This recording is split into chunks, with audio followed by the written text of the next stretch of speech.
经常有粉丝和学员问我，老师，到底怎么练字才能把字写得圆润丝滑、行云流水？其实根本不用死磕苦练，只要吃透这2个核心诀窍，你也能写出一气呵成的好字。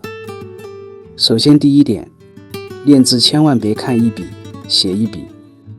我发现99%练字的人都在犯这个低级错误，就连很多书法教学视频里也都是这么示范的。那为什么绝对不能看一笔写一笔？道理很简单，你盯着局部一笔一画去模仿，永远只是在拼凑笔画，拼凑字形，根本练不出字整体的气韵。真正高明的临帖方法是，先整体看完整个字的结构和走势，尤其是练行草书，甚至要看好上下连贯的好几个字，整体看明白，记清楚走势，再落笔书写，全程一气呵成，一挥而就。只有这样练出来的字，才有连贯感，有气韵，真正做到行云流水。第二点，临帖一定要主动去掉书写里的干扰因素。我给大家举个直观例子，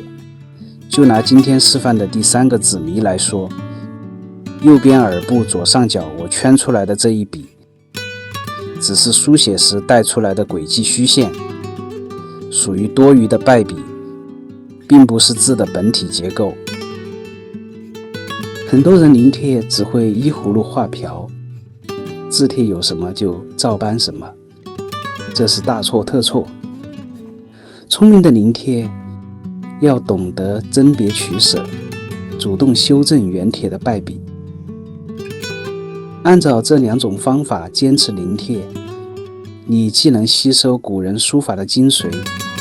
又能避开瑕疵，修正不足，慢慢就能登堂入室，真正做到青出于蓝。如果这期内容对你有所帮助，欢迎加入频道会员，收看会员专属影片，并领取配套学习资料。欢迎大家点赞、分享、留言，记得订阅频道，我们下次再见。